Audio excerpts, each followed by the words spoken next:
Well, I was in World War II, Korea, and Vietnam. Command in all three. If you look at General Barrow's entire Marine Corps career, you see someone who had a lot of physical courage and a lot of moral courage. That courage leads General Robert Barrow to the pinnacle of the Marine Corps, the position of Commandant. Where did his drive come from? And it's really the basic values that one acquires in his youth, from the home that he's brought up in, his church, his school, his community. My Louisiana, most especially back to West Feliciana. It's my roots. It gave me whatever good character I might possess. That's where I got it. West Feliciana was home to many generations of Barrows before my father. Those Barrows also left deep imprints. Funding for this program has been provided by the Bank of St. Francisville, a locally owned community bank serving West Feliciana Parish since 1978. Information at www.bsf.net and by the Foundation for Excellence in Louisiana Public Broadcasting.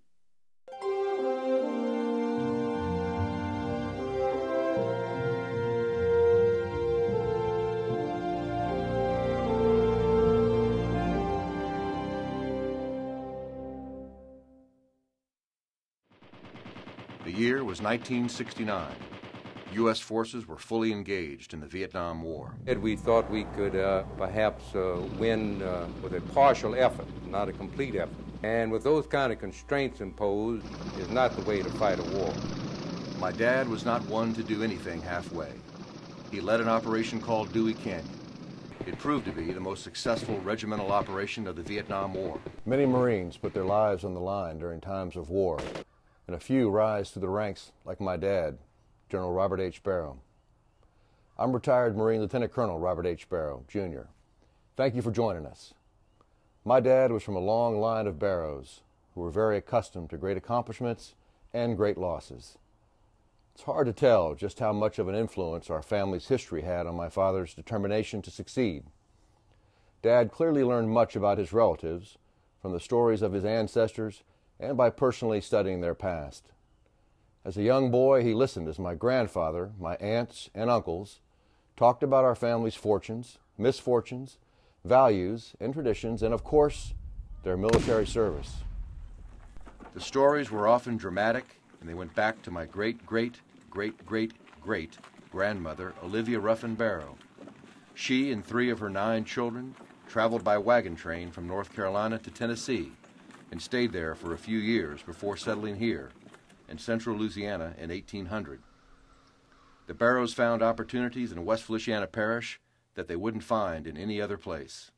They suddenly realized free land, long growing season, good rainfall, a great crop to grow, cotton, and you could have had all those fine conditions, say in the middle of Alabama or Mississippi, and you might as well be on another planet. What I'm saying is that the Mississippi River, proximity to that, made the difference. You have to have transportation to get the things you grow to market. The family built its first home in 1805 and continued to add to it. As the former Americans planted their stakes in what was then Spanish territory, they learned of the Louisiana Purchase. The United States had expanded to within a few short miles of their home. These former Americans became anxious to become Americans once again. Over the next few years, they made their wishes known to President James Madison. There were several letters before some of the meetings were conducted in secrecy, and it's been said that several, if not more, were at Highland, at William Barrow's house. They'd finally reached a point where they needed to come out in the open, and that mass meeting was held at Egypt Plantation. Egypt's plantation would later become Rosale Plantation, my father's family home. But back to 1810, the year the residents of West Feliciana, including my grandfather of 4 generations ago, decided to lead a rebellion against the Spanish government. And they marched on Baton Rouge, overthrew the Spanish fort, which was not difficult to do. Like you can visualize, it was sort of a sleepy place. They then established the Republic of West Florida. My great-great-great-great-grandfather, William Barrow, was one of the people to sign the Republic's new Constitution. Then President Madison ordered W.C.C. Claiborne to annex this part. On December the 7th, 1810, he came up from New Orleans and they hauled down the Lone Star and ran up the Stars and Stripes. As residents of the new territory celebrated their new identity, the Barrow family continued to branch out further across the Felicianas. William had a brother who remained in North Carolina, but I apparently got the word as to how good it was, and he and his family came to West Feliciana. And then another brother, Bartholomew, came shortly thereafter and built what was Aftonville Plantation, 40-some rooms in Aftonville. William Ruffin Barrow built Greenwood, maybe the grandest of them all in terms of how you see it from a distance. Not only did my ancestors build impressive homes, they added buildings to accommodate the slaves and their livestock. The milk houses and the smoke houses and the barns. And my ancestors also embellished their homes with flowering plants and trees that come to life all year round. Azaleas bloom each spring, camellias dazzle the landscape each fall and winter. And of course there are the live oak trees, lots of beautiful old live oak trees putting on a show all year round. It's something like 120 live oak trees in about 30 acres on a hill, and they were planted in 1845 by my grandfather. The family continuously pursued education in fine arts.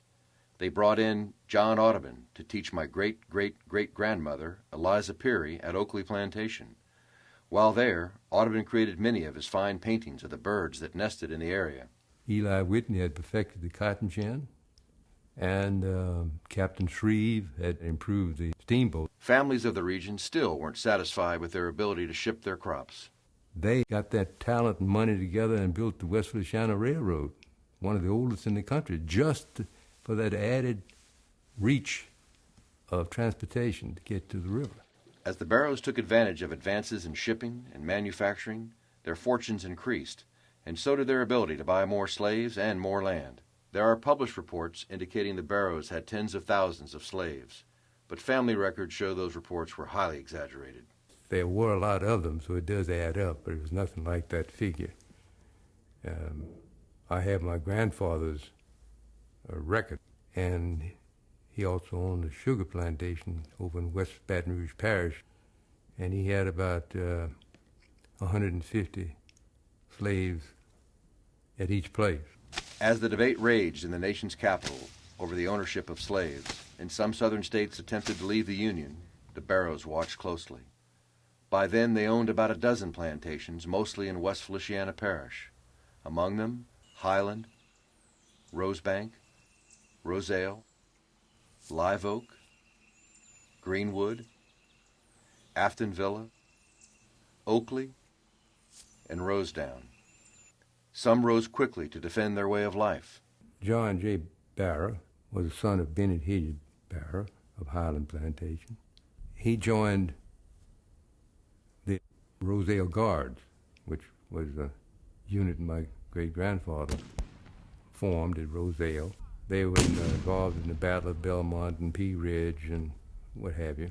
William Ruffin Barrow was a very prominent figure. He was one of the signers of the secession ordinance, which made him fair game, but before he had to experience the agonies of post-war period, he died during the war. The South lost the Civil War. This, of course, devastated the family's way of life. While the Barrows had many properties, they also had a lot of debt. My great-great-grandfather, Robert Hilliard Barrow, Jr., and other plantation owners faced tough times in paying their bills and harvesting their crops during and after the Civil War. It was also a tough time for the newly freed slaves. I think there was enough goodwill between slave owner and slave that after the war, they would have in common found a solution to the problem of what do we do. But they had too many meddlers and heavy-handed federal folks, so there was a lot of corruption, a lot of exploitation of the newly freed blacks. Many blacks ended up working in the same houses and fields they had worked in prior to being freed. About 2 years after the war, many of the same names reappear as sharecroppers. The next step was the black said, if I can't own, I want to rent. I don't want to share.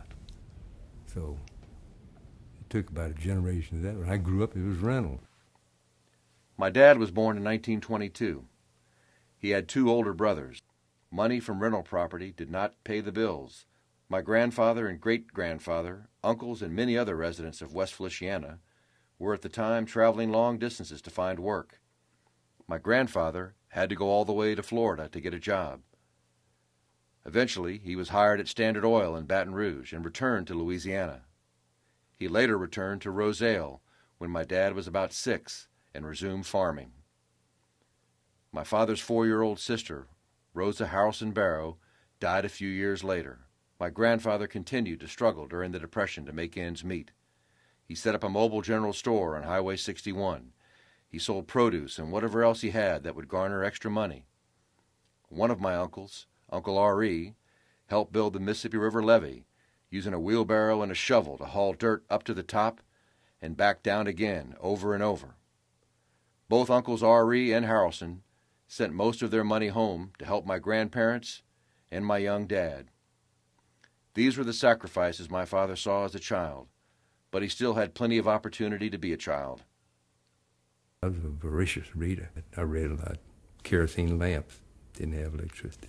And my mother, haven't you gone to bed yet? Blew out the kerosene lamp. That's blow at the top of the chimney. That wind goes down, snuffs it out. As a young boy, my dad played with the black children of sharecroppers. They taught him a skill he would value the rest of his life, playing guitar.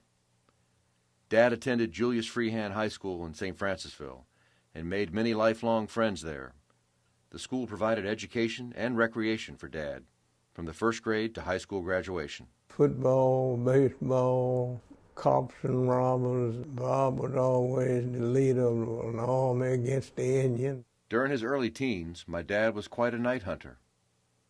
As he got older, his interests turned to girls. Back in those days, we had lots of dances here, and Bob was always a good dancer. Young Robert also took his commitment to Grace Episcopal Church quite seriously, serving as an altar boy. About this time, he also daydreamed of going to the U.S. Military Academy at West Point. My father didn't feel he had the money or social connections to be accepted. Instead, he went to LSU.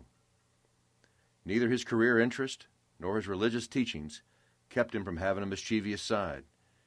In fact, he was perhaps more mischievous than most students. Dad became more serious about his education when he met a Marine Corps officer on campus one day. He decided to sign up for the platoon leaders class. This lasted a little more than a year and changed after the Japanese attack on Pearl Harbor. He decided to enlist in the Marine Corps.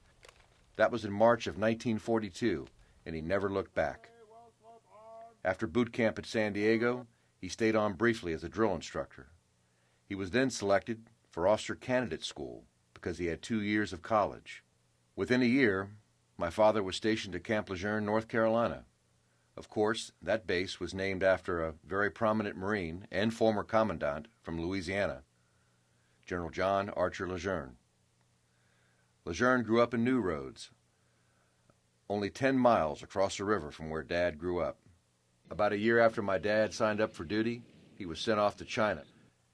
His primary job was to locate and attack or disrupt the Japanese forces operating in central China. Additionally, he was charged with training the Chinese nationalists in tactics and weapons that would help them continue their own fight. I was working with nationalist recognized guerrillas, working out on the Japanese who were extending their lines of communication down through the heart of China after the submarines and the 14th Air Force disrupted that shipping. And they had so much going on down in French Indochina and Indonesia and the Philippines and Burma that they needed to have that. For his service in China, my dad was awarded the Bronze Star with Combat V for valor. After World War II ended, my dad remained in the Far East for a year. In 1949, he went to the Amphibious Warfare School in Quantico, Virginia. Upon completion of that program in 1950, he was transferred back to Camp Lejeune and assigned an infantry rifle company. While there, my father met the first woman for whom he had a serious attraction, Patty Pulliam. She was living in Washington, D.C. after the death of her first husband, Butch Pulliam. Her first husband was a pilot and was on a mission post-war. The whole plane was lost. She had two children, Charles, who was, I think, probably about 5 at that point, and a daughter who was born posthumously, Kathy. It was very obvious that Bob was taken by Patty. The new romance was interrupted by the onset of the Korean War.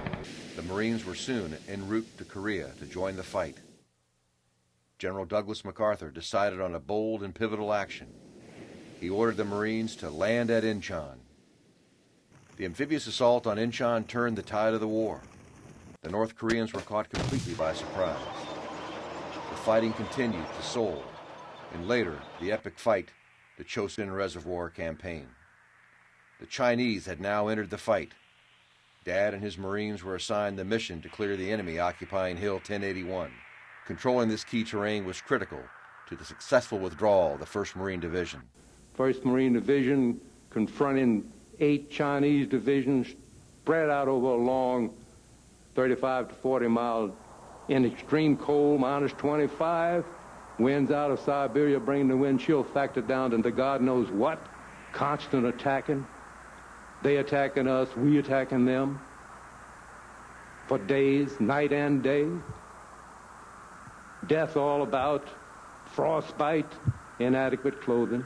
Outnumbered 3 to 1, they defeated the enemy and secured the safe passage for the 1st Marine Division. For this action, my dad was awarded the Navy Cross for his gallantry. My father came home following the Chosin Reservoir in 1951 to be with my grandfather in the final days of his life. His romance with my mother was still strong. The couple got married in August of 1953, with Mom's 2 children, my brother Charles and my sister Kathy, from her first marriage, at their side. 9 months later, my twin sisters, Barbara and Mary, were born. I came along 4 years later. By then, my father was a major serving as a Marine officer instructor at Tulane in New Orleans. These were some of the best years of my father's life. He would get the chance to regularly visit his favorite places in the world, St. Francisville and his beloved Rosale Plantation. That's one part of our happiness, Patty's and mine, living in the country. But it's the people that really makes our lives so pleasant. Renewing old friendships and making new friendships. People that are gentle. People with good manners. After the Tulane assignment, Dad was assigned to Quantico, Virginia. In 1963, he was sent to Okinawa for a year on an unaccompanied tour. The family moved home to Louisiana and lived at Rosale while he was away. A year later, the family was reunited in 1964 when Dad was assigned the job of Chief of Staff for Operations at Fleet Marine Force Pacific in Hawaii. As he moved through the ranks, my father attended the National War College in Washington. Upon graduation in 1968, Dad received orders to take command of the 9th Marine Regiment, a regiment that was soon heavily engaged on the battlefields in Vietnam. The 9th Marines conducted Operation Dewey Canyon, which preempted what surely would have been the Tet Offensive of 1969. The 9th Marines destroyed the enemy and captured equipment and supplies. This campaign has been described as the most successful regimental operation of the Vietnam War. During times of war, fighting men always find time for personal, quiet reflection. My father's peace came from playing the guitar. His old Martin guitar he had purchased in 1947 was with him in Vietnam. Somebody else taking my place.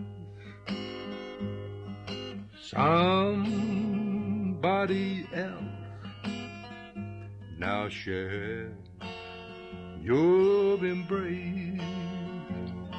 Privately, my dad was critical of many of the decisions made by both military and civilian leaders during the Vietnam War. He believed we could and should have won the war. Discounting any proposition as to whether we should or should not have been there. Once the commitment was made, we should have then followed through with the determination to win. And instead, we thought we could perhaps win with a partial effort, not a complete effort, having the so-called guns and butters both working at the same time, applying just enough to perhaps succeed over a given period of time, over a given set of circumstances. It's not the way to fight a war. After Vietnam, Dad was transferred to Okinawa again, and this time the whole family went with him. While there, Dad witnessed the U.S. return power of the island back to Japan. After Japan, my father was promoted to Major General and posted to Parris Island, South Carolina, the Marine Corps Recruit Depot. That was in 1972. Parris Island is one of two places where young recruits show up for training. Dad didn't like what he saw in many of the young men and women getting off the bus. He said that 1 in 4 should have never even been recruited. While at Parris Island, he saw problems in both recruiting and recruit training. My dad was limited in what he could do to solve the problem, but that changed when he was named Deputy Chief of Staff for Manpower in 1975. I can recall my dad saying, "I've got the solution now." Dad, with the full support of his dear friend, then Commandant General Lew Wilson, decided to put recruiting and recruit training under the same command. There was accountability and standards were raised, and when they were met, they were raised again. The key measuring stick was the high school diploma. Statistics showed Marines were twice as likely to complete their first enlistment successfully if they had graduated from high school. The number of high school graduates recruited jumped from about 55% to 85%, and at one point up to 98% at its pinnacle. My father was promoted to 4-star general in 1978. With the promotion came the assignment to be the assistant commandant of the Marine Corps. The commandant, Lewis Wilson, and my dad worked very well together. They set a course to rid the Marine Corps of drug users. The standard, no tolerance. Good Marines do not use drugs. A year later, 1979, as General Wilson was preparing to retire, President Carter selected Dad to be the next Commandant of the Marine Corps. The position gave Dad the opportunity to further shape the Marine Corps for the future and put his vision into action. He was driven to rid the Marine Corps of anyone who used drugs. There is no such thing as casual use. The Marine Corps was going to recruit only the best and would retain only the best. We want them to be physically fit, mentally fit, morally fit. We want them across the board to be better people, ready to step in the ranks of others like them and win when required. You know, there's an old saying that success in battle is not a function of how many show up, but who they are. My father also wanted to make sure his Marines were well equipped for the challenges of the future. He worked tirelessly toward ensuring his Marines had the best weapons and equipment. We are bringing into the Marine Corps weapons, vehicles, aircraft, just about all of the things of war in an unprecedented manner. We are modernizing as we never have before in peacetime. As Commandant, my father also developed and implemented what is known today as Maritime Prepositioned Ships, or MPS. Quite simply, these are large cargo ships loaded with military equipment and supplies that are at sea throughout the world. In times of conflict, they can be deployed to whatever region they are needed. These ships are loaded with Humvees, tanks, armored vehicles, artillery, and all of the tools of war. Dad's position as Commandant included social engagements as well.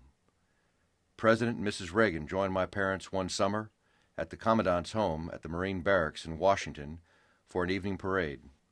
President Reagan wanted to salute the troops, but had been told by an aide that he should not do so as he was not in uniform.